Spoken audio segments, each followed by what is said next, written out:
Thoughts are racing, spinning fast. Ideas flow, but never last. Waves of wonder, thoughts untamed. Nothing ever stays the same. Rambling on, no straight lines. Welcome to my busy mind. Questions, answers, here they go. Digging deeper, let's start the show. Welcome to Ramblings of a Busy Mind with Jena Robins. I should have You got asked you it. before. And Robinson, you got it. episode number 20. And we were just both a little bit flabbergasted because it was like not on, really on, like I had meetings before and you were expecting it to be later, I guess. Or yeah. No, right on time. I wasn't here earlier, according to your message. So that then brings people into stress and allow. Sorry for my taping. I got tapes on my elbows because I managed a golfer's elbow on one and a tennis elbow on the other one. Don't ask. It's a dog's thing. It's throwing balls for the dog. And yeah. So, Jena, tell us about you. Yeah, first I'll just take a nice deep breath. Anyone can join with us. Here's the first So, step. yeah, right. So, hi everyone. My name's Jena. I'm originally from Washington State in the US, but I've lived in Italy for the past 7+ years. And my passion is really about getting people authentically expressed, like self-expressed in particular, because I know that when we don't express ourselves in a really healthy way and work kind of with our embodied genius, this can start to affect our physical energy and our lives and our health and all of these things. And so I love getting people into the yes, life can't get any better than this. And while it's not usually in every single moment, especially when we're talking about burnout, that is my aim, is to be an experience and help people with that. I find it so interesting when people come and always say, "Oh, this is going wrong, and this is going wrong, and this is going wrong, and I hate this, I don't like this, and blah, blah, blah." Instead of going, "Oh, I love this in my life. And I right now found this little tidbit that's helping me, and this made me smile today." We're so often programmed to look at the bad things instead of the good things. And I don't like labels, so I'm using that like very cautiously because something that's good supposedly for us can be very detrimental for us, and something that's supposedly bad for us can be very good for us.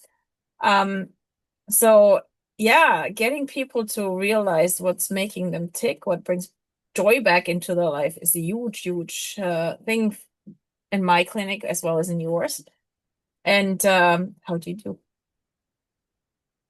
Sorry, say that How again. do you do that? How do I do that? That's a great question. So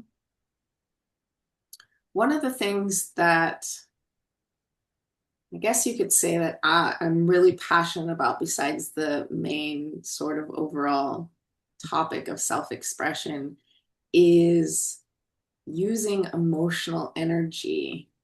So you mentioned, before that sometimes the good, the bad, this and that, and it can be the same with emotions that we experience, right? So when we're having an experience that we want to label, we don't like, things like that, what I like to do, I remind myself of this all the time, and I help also with my clients, is to notice those so-called negative emotional energies and emotions, and see what signals are they trying to get us aware of. And if we're able to hold them in that moment and notice them, then we can also choose in that moment to think of, okay, what is it that I want to experience instead of this so-called negative emotion? And often those catch moments when we notice we're doing that can be really powerful pivots for creating with the positive emotions and that energy we want to instead. So I love to combine that emotional energy of whatever that positive emotion or higher emotion, whatever you want to call it, uh, and use that to help fuel and help focus in a way our attention so that we're starting to create something different, something better, and switch that focus of that energy. And that can be challenging when we're not feeling so great. However, when we can start shifting that awareness on a regular basis, then embodying and feeling and noticing those other types of emotions becomes a different habit instead of a constant, negativity. And for me, that was really challenging thing to break. And so I love being able to support people in that little shift that can really change everything. Yeah. Yeah, I know that when you see that aha moment in their eyes, when the eyes pop open, they go like, what? It can be like this? And I'm, yes, it can. And it can be so easy to shift sometimes when you know the tools, when you have that, or when you have, that's something else that came up quite a bit this week with clients, friends, and whatever. When you have the sounding board as somebody who's your mentor, somebody who's your guide, who's somebody who's coaching you, because all of a sudden it's not the internal voice the whole time that's going and trying to provide insight and whatever. You have somebody from the outside that can actually tie into what you're thinking about and give other inputs, so you're not constantly spiraling about the same thought or the same idea without getting any more information in and moving further, right? So yeah, I love that. The tools you use are sound too, if I remember Yeah. right. So I use many tools, but one of the tools that I find the most fun, because it's in a way my own self-expression, is actually through intuitive song, or I guess you could call them sound transmissions, where when I get my clients into that state of feeling what they want to feel in like their heart center, and then I more or less sing to them. It's kind of like their soul soundtracks in a way. And they can start to feel their energy and their emotions shift in a really rapid way. And the key, I guess, in a sense, is that noticing and feeling it. And so it's not just shifting the focus, but it's shifting that feeling in the body of like, oh my gosh, Mm. it can be different. There is possibility here. Oh, I can experience something else. And it doesn't always need to take so long. And so that's one of the ways that I work with people. And another one is actually to identify and release trapped emotions from the body that are contributing to, it could be stress, it could be related to burnout, it could be that negativity that keeps nagging. And so I love being kind of like a detective, an energetic detective, and helping them to find where that came from, what was the origin of that, so that they can let it go and move on to other things that they would like to do, or ways that they feel really, I guess you could say, their expression is truer in the way that they would like, which then has kind of like an exponential effect in their lives and their businesses. So I find it to be What really what important. emotions are the ones that you find regularly in your clients? Ooh, this is a good question. Ooh, it depends. It depends. I think the question that is more interesting is where they come from, because a lot of the clients I work with are very empathic. And so when we work together, we find out that a lot of what's contributing to how they feel didn't originate with them. And so they may hold on to emotions, and then they start to feel as if they're their own, and they start identifying with them, and then they start to shove them down, and then they get stuck. So that's what I find. And also with them, they find that to be the most interesting. They're like, wow, I didn't realize that I took on so many of other people's emotions. And within that, often people will experience the release of sometimes it's anxiety, like itself, sometimes it's unworthiness, sometimes it's self-doubt, sometimes it's insecurity. So there are a lot of different sort of emotional energies that they may experience, but they're kind of like, well, I don't know why I'm feeling quite like this. And turns out we find and discover that that's probably because it didn't originate with them. And so I find that to be really kind of eye-opening. It's like, whoa. I know we had like I have one class that's raising bioenergetic awareness, and basically it teaches everybody to tie into their own intuition, into the five senses and the information that they receive and that they're not aware of. The interesting part in that teaching that class is that you have empaths who come in who are totally overwhelmed, who cannot deal with the world. And then all of a sudden, there is the knowledge that it's not really mine. And I don't have to deal with it. So I can just say no, and I can just let it go, and then walk out there and be a different person, because not everything I carry is actually mine to carry. And I can choose if I carry it or not. And giving them that tool at hand so they can discern, is it mine or not, is so huge for them. So do you have a teaching where they learn how to discern what is theirs and what is not theirs, or is it just it comes up while you do your session? So a lot of the people who come to me are generally in a state of like anxious overwhelm. Not always, but oftentimes their first priority is to feel relief. So what I do is I help them to release that intensity in a way. And after we've gotten them to a calm, kind of stable state of like, okay, I can handle things again.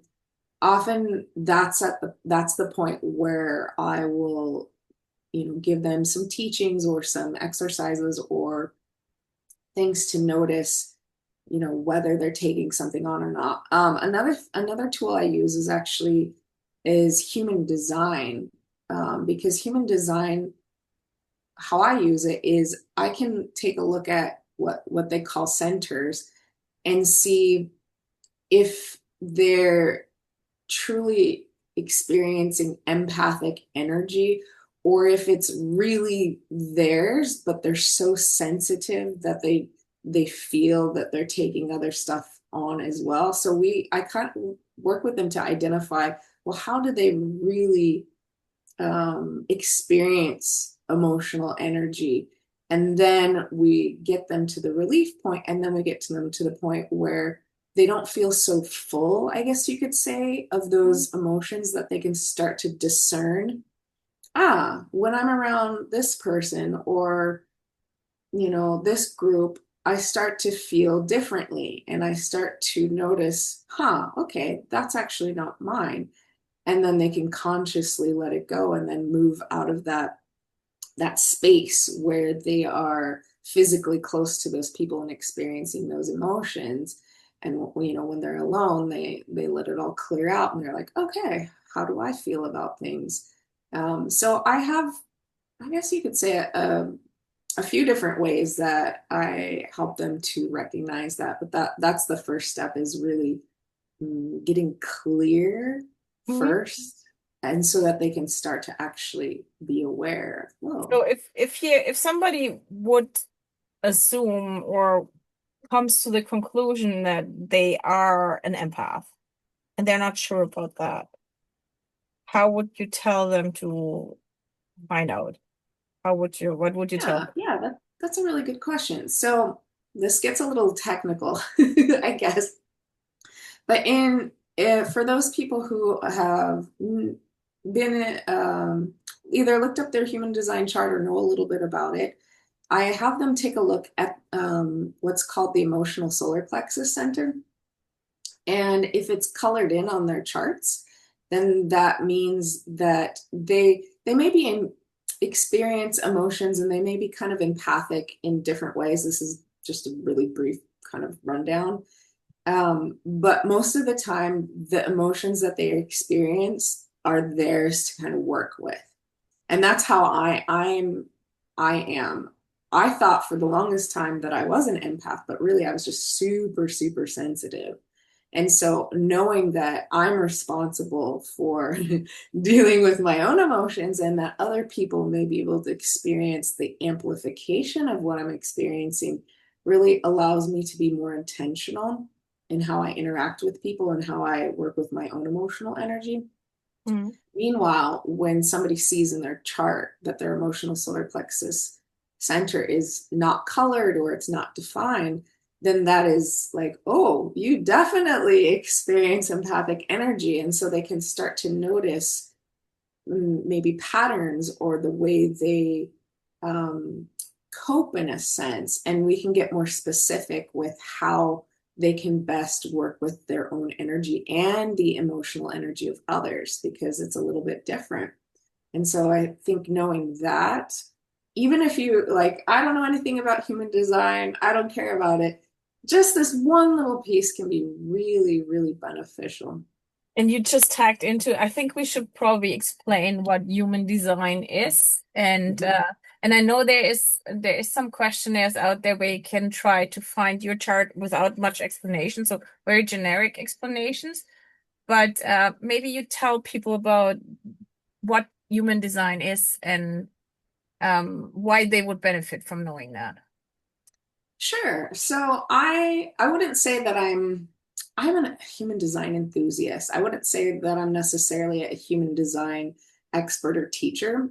However, I've found that it has been so fundamental in knowing how my own energy is meant to interface with the world. And that's how I see it.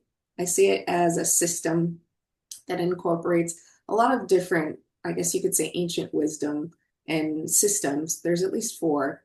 And there's a couple websites that people can get their chart on for free. In fact, if you Google it, you're sure to find something easy for free.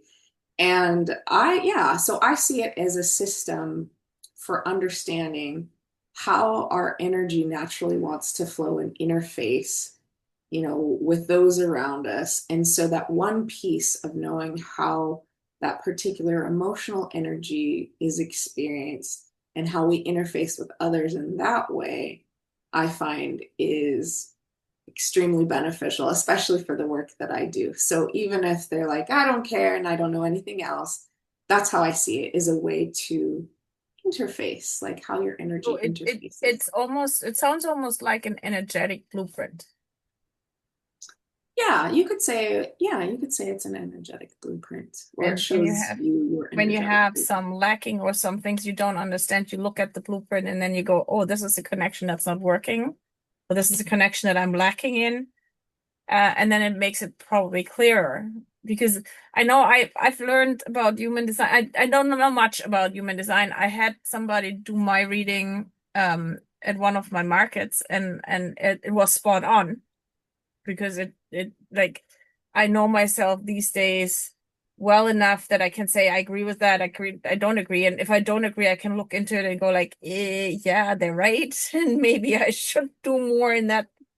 But yeah, it's interesting. And what I find also interesting, how many practitioners, facilitators, guides, mentors, whatever, tie into the human design these days to do their own thing like you do, to use it as a baseline or as an explanation why things are not happening, and then also as the blueprint to fix it where it should go, and then create the flow. That's definitely one way of looking at it. I mean, it can be really, really complicated. And it can also be, there can be aspects that are really simple. And so I like to keep it on the simple side when it comes to emotional energy. Of course, nothing's ever simple. Like life changes, transits change, things move around, everything's shifting. And I see it as a way to take a look at how, like, where we have, I guess, specific energy that we can really count on, that's really sustainable, that is really useful for us. And then notice maybe where we don't have that sustainable energy, because we have it all in a sense. And when we interact with people, we may experience their piece of the puzzle in a way and their energy. And yet we often take that on and don't always let go of it. And so I find that has been a really fascinating and useful piece. And so that's one of the ways I use human design as a tool, is to recognize, are we holding on to something that would benefit us in letting go of? Or is it something with our own energy that we need to manage and deal with? And I find that emotions are often a really good indicator that something doesn't feel quite right.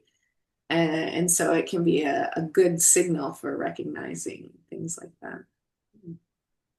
Yeah, it's interesting the things that come up, and a lot of the ideas that we use these days are based in old wisdom, and just rediscovered, right? Like sound and so on. I have a different question for you, because I know you moved from the States to Italy and you're practicing in Italy in English Yes, or in I Italian? so that's a really good question. My Italian is good enough to get around and survive. And I'm a really good listener. When it comes to working, however, I work in English. I do work with people around the world, but I do work in English, so I don't necessarily work like I in had that last Italian. time. I talked with friends who are Germans, and I tried to explain something, and I had to understand again that my business language is English, because I studied in English, right? I did my courses mostly in English. And then you sit there and you think, what was that word? How does that? And it's not coming up. It's so funny. But how stressful was that, moving from the States to Italy and then coping? Because it and people who have never been to Italy probably don't see that. Italy can be quite different. The Yes, yes. mentality of the people and the way that things are done is quite different than anywhere in the world. I mean, I got to recognize that because I lived 3 hours from Italy, basically, in Germany. So we spent Mhm. quite a few times there. But it's like States and Italy, I think, is like two worlds apart. Yes, We yes. In fact, it's funny that you mentioned this, because there's kind of a joke for those who, are expats, immigrants, whatever, that you go to Italy for vacation and that's one Italy. You start living there and that's another side of Italy. And even sometimes Italians can't even help you out because they don't know how things work in whatever you might need help or you're curious about. They don't even know. And I did have a little bit of I guess, getting used to something, living in a different place, because I lived in South Korea for 2 years before I lived in Italy. And so that's different language, obviously, different alphabet, different culture, like just completely different. And so I had that experience. However, because I've lived here for so much longer, I really, really am grateful that I have the tools that I have for managing, stress. There's even like culture shock, reverse culture shock, like culture shock that continues. And that's very emotional, very connected to how we feel. And if I didn't have the tools that I have, for navigating that, let alone bureaucratic things and, just making friends and all these other aspects. I'm not sure I would still be here. And my partner is Italian, so there's that aspect. However, I'm extremely grateful for What the was tools that I what have. was harder the first time? South Korea or Italy? Oh, that's a good question. When I moved to South Korea, I had a lot of help because there's no way somebody who can move there. And I was teaching English as a second language. That's part of my background. And so, as soon as you arrive at the airport, they gather all the public school teachers up and they shuttle them off, and it's very organized, and it's, also a program through the government and things like that. So I was very babied in that aspect. Coming to Italy was a totally different story because while, my partner's Italian and he's an incredible help, there's a lot of things that I had to do and figure out by myself. And when you're not quite fluent and you're in that middle ground between, I don't know what they're saying, they don't know what I'm saying, I need this, that it can be incredibly stressful. And so for the first 3 years, I'm probably still dealing with like, releasing traumatic experiences from that. And yeah, I would say Italy was probably more difficult in that way. Have you ever regretted moving to a different country? Have I say that one more time? Have you Sorry. ever regretted moving to a different country? I don't like to think of it as a regret. I like to think of it as training. Training, life training. I think of it more as experience. So I don't think I regret moving to either place. Um, and it's still training. Like every day is training. And maybe that's why I'm so passionate about using emotional energy and navigating it and learning how to work with it because, yeah, living in a different country can be a roller coaster for Oh, those what emotions. what would you tell your younger self starting either to South Korea or starting on their way to Italy? What would you tell them as with the experience you have now in Ooh, order to that's a make it good easier? one. What would I tell myself? I would probably tell myself to get some tools because when I moved to South Korea, I went through a training that was all about culture shock and the different stages, and I even have YouTube videos about it and from a different point of view, kind of like afterwards. And if I could tell myself, my younger self, something, it would be like research some tools, get some tools, have a buddy, learn something about that because while I was in South Korea, I didn't necessarily have them. And then when I came to Italy, I did. And so that person who I was before going anywhere was just kind of like on her own. And that contributed to me not feeling well, having gut problems pretty much the entire time I was in Korea. However, that did lead me into the work I do now. So I can't really say I regret it because it brought me to the work I do currently. Well, isn't it the way that anybody who works in the healing coaching, maybe not so much, but anybody who's mentoring others, who's working in a healing capacity, um, we usually carry all our own stories. We come from a place and we see the value in sharing our stories with others in order to make it easier for them. Not that they are always open to listen. Some of them, it is that way.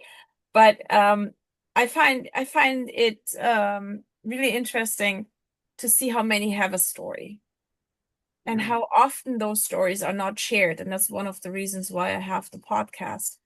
is to be able to tell people you're not alone. There have been people who live the same thing that you're going through right now, and they can help you. You just got to reach out, right? And lately it had become like, as I have moved into a great networking community, and supportive community in that network, it becomes clearer and clearer we cannot do anything out by ourselves. If you have the right support at hand, and be that an accountability buddy, a mentor, or coach, or just a friend that's there for you, that is your sounding board, that keeps you straight and in line, and not jumping left and right, and like I like to do. uh, it just keeps you focused, and it makes it easier because you're not running into self-doubt. You get the confirmation that the path you're on is the correct one. Or if you're deviating, somebody will be there saying, be aware of what's coming there. You can still go that way, but just be aware there's something happening. While if you go this way, it might be easier, right? So that fence post that says danger, be aware, and right way here. Even so, sometimes it's nicer to do the deviation and then see what comes out of there. But yeah, support and networking is a community is detrimental for us as human beings. We're not meant to be solitary. We're not meant to be fighting it all by ourselves, right? I completely agree. Yeah, yeah. And I think that was one of the things that I had to learn, and I'm still learning, is, yeah, having a network and having a supportive community or having that buddy can make a huge difference, either for you or another person or a group of people as well. So absolutely. How easy is it for you to ask for help? I'm laughing, and you could probably imagine why. It's really not easy for me to ask for help.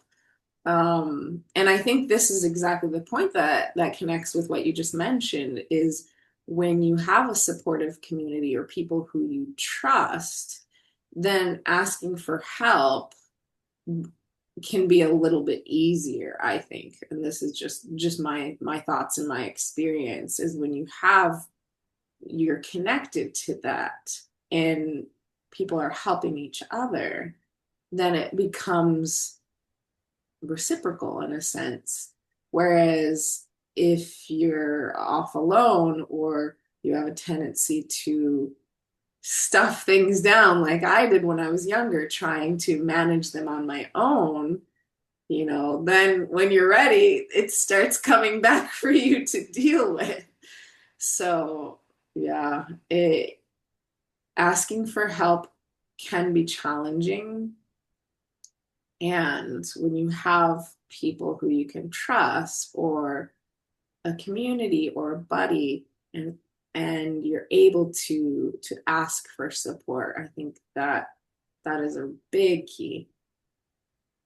Part for me in not being able to ask for help was not feeling worthy, not trusting myself. So once I started trusting myself and I knew my self-worth, and I understood that asking for help doesn't mean for me, it was not that I didn't feel like I'm not worthy asking, but I felt like I'm bothering somebody else. And that's part of self-worth, because you are worth being helped and you are worth being heard.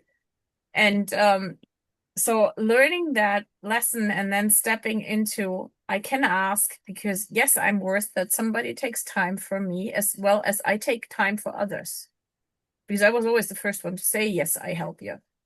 Oh, you need help? I'm here. I hear. But then stepping out of that role, I help you, to I'm worthy that you help me, and now I'm asking, and I'm not caring if you say yes or no, but I put it out there. And that's still sometimes a learning curve. And I just had that because I need somebody to take care of the dog. And we have a German community here in Cape Breton. So I posted in one of our forums, and I said, I need help with dog. I need a dog sitter. But I need somebody who's experienced because my dog has some trauma and it needs to be taken care of. And I need somebody who provides a safe space that I can feel safe leaving him in their hands. And it was so interesting because I didn't expect anybody to answer. But I got 2 answers. If they pan out or not, it doesn't matter. I have been heard. People have reacted to that, and it was not in the first 5 minutes. It's like in 2 or 3 days, which is fine too, right? It doesn't have to be always right now. But seeing that if I hadn't posted that, I would have nobody. So if I don't take the first step towards somebody, nobody else will. And I find that's what the burnout was, that I didn't even think about asking somebody else. And if I did, it was like, no, I don't want to bother them. Yeah, yeah. I agree. I had a similar experience, and I think part of that also tied into that unworthiness, and part of it also tied into this sort of compulsion of, just suck it up, like everybody else is kind of doing it, which is absolutely untrue.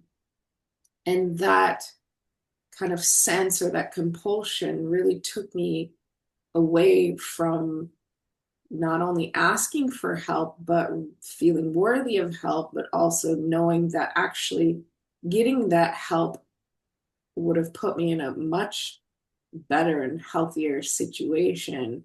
And instead, I thought the only answer was to wait until I completely fell apart. And then that was the permission I needed to, or the proof to show that I needed something, when I had already fallen apart. And that was looking back, that makes me really sad for my younger self, thinking that the best option was evidence of falling apart just so I could get what I needed, with rest or taking care of myself. And so I hear you. Basically, you can't hide it anymore. Mhm. That's the thing, right? It's visible to everybody, so there will be somebody stepping up. I don't have to ask. Right. It's interesting. The work that we do with others can be so rewarding. On the other hand, it can be challenging. It can be triggering, which is very interesting when I look at the things that my clients or my patients or whatever you want to call it, I call them friends. When they say, "Oh, I've learned this and that," and I look at their story and I go, "Not only you learned that, I learned that with you in my story because I didn't see it before." So it's not always that we are the ones who are constantly offering and providing and whatever. It's the same. I travel the journey with all my clients. Not that I take on theirs, but I learn with them for my life and out of my life because I can compare what they do and then put it in relation to what I lived through. Right. Yeah, very valuable connections. You do group settings on Facebook, was the last one, but we did like a group sound session, or did I have that correct? Like if somebody Yes. was looking for you or something that you offer. Yes, I absolutely can do group sound healing sessions. I haven't in such a long time because I think I have to organize, I should get help organizing it. There we go.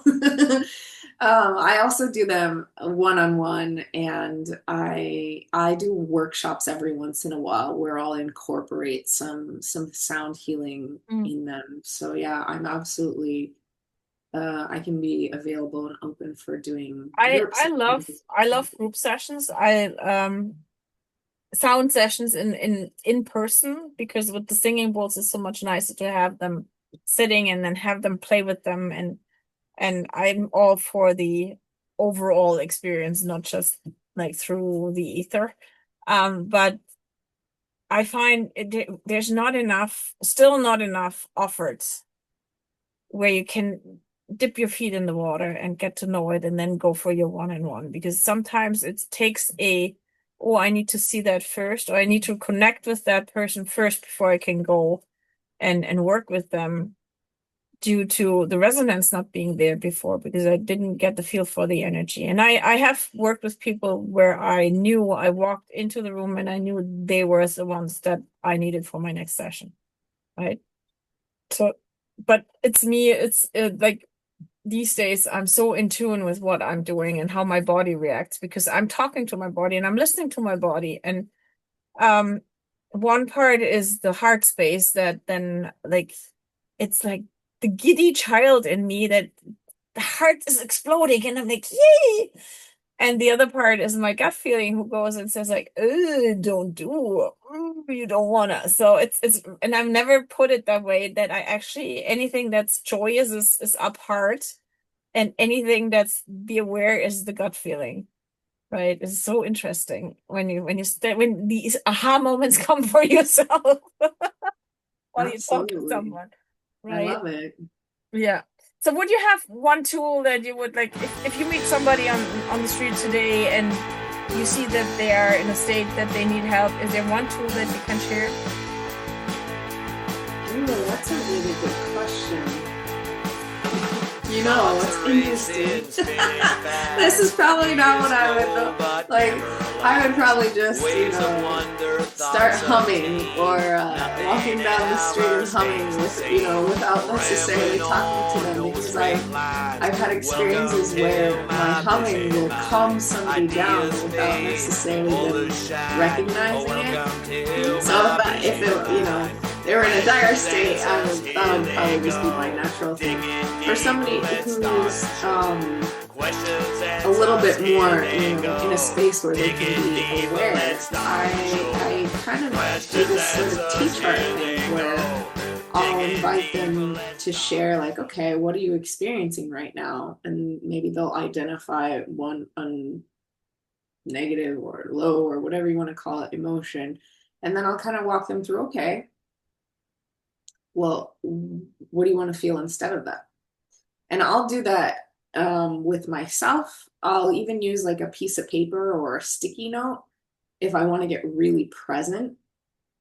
And usually by kind of going back with those back and forth. So choosing, listing out a negative one, and then what do I want to experience instead? And maybe that list will be really long, because I'll get on a roll, be like, wow, I really want to feel content and I want to feel relaxed, and all of these things. And then your energy and your focus starts going in that direction, and it starts to feel a lot better. At least that's what I've noticed, and what people. And how do you ask those questions? So one would be, what state are you in right now? Like, what emotion are you in right now? Yeah, it could be like, what emotion are you feeling? What are you experiencing right now? And sometimes I'll say, I'm, feeling kind of irritated. So I'll write down irritated. I'll be like, okay, instead of irritated, like, what do I want to feel? And sometimes I'll surprise myself and be like, what I really want to feel is rested, which is not necessarily an emotion, but there can be emotions. I feel content. I feel supported, which again is not an emotion, but it's kind of that feeling, I guess you could say. So emotion, sensation, feeling.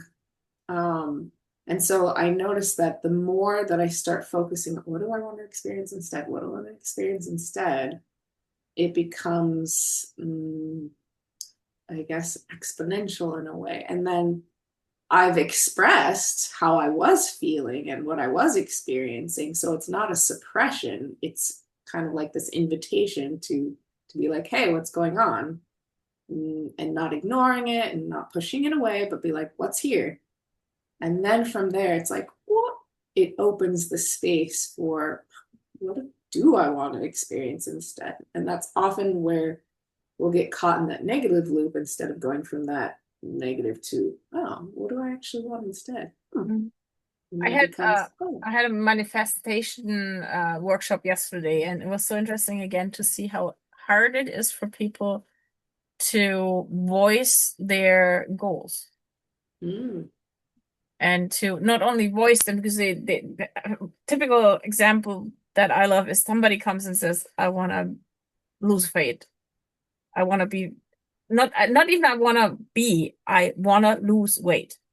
And then you say, what does it look like when you lose that weight? Well, I don't know.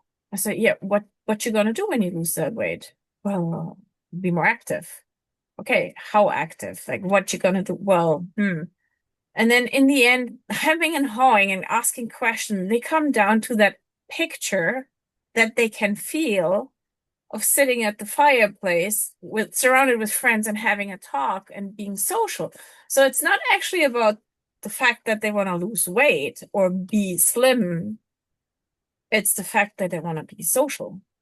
Mm-hmm. And you don't need to be slim to be social, right? But we are so out of whack with our own inner knowing of this is what I really need, this is what I really want, to this is what society says I have to be in order to be maybe in the direction of what I would like to be, even though I don't know what I would like to be. And Mm-hmm.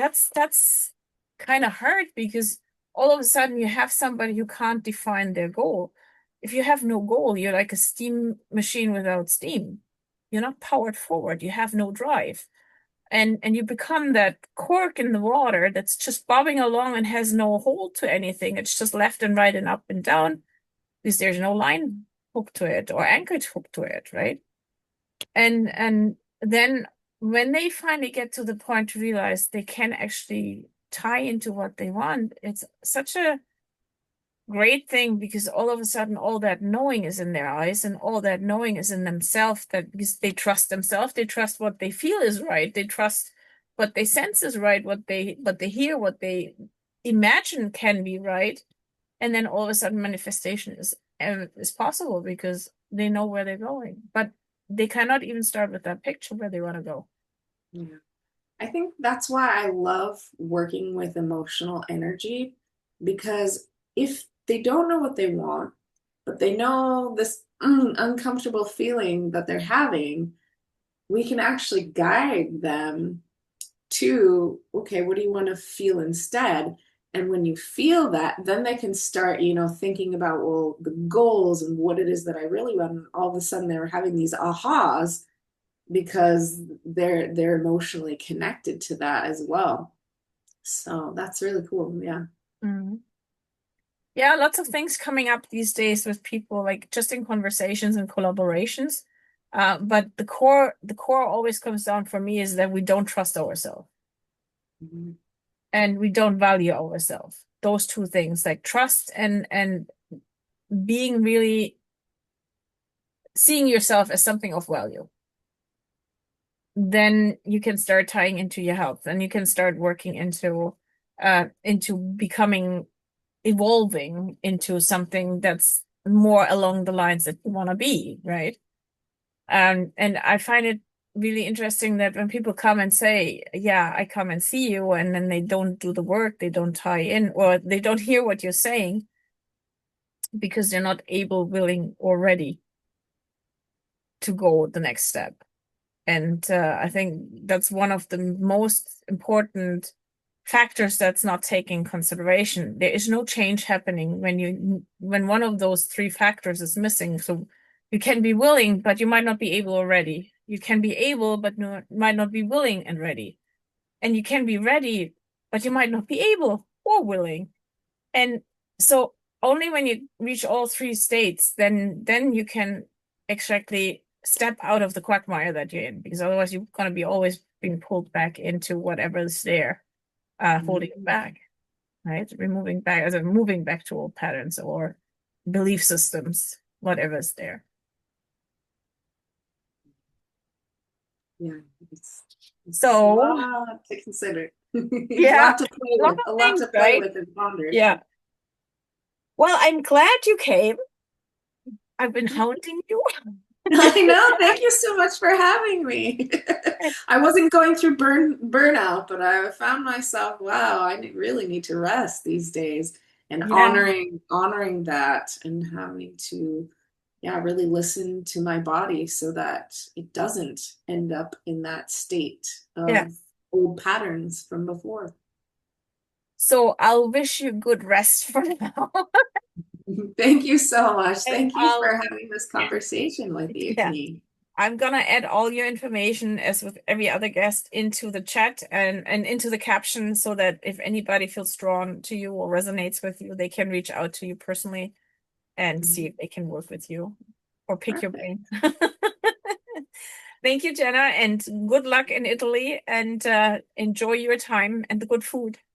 Thank you so much.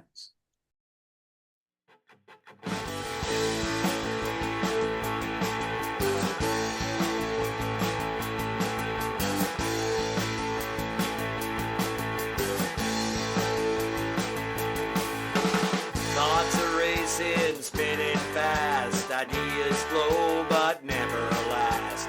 Waves of wonder, thoughts untamed. Nothing ever stays the same. Rambling on, no straight lines. Welcome to my busy mind. Ideas fade, all the shine. Oh, welcome to my busy mind. Questions, answers, here they go.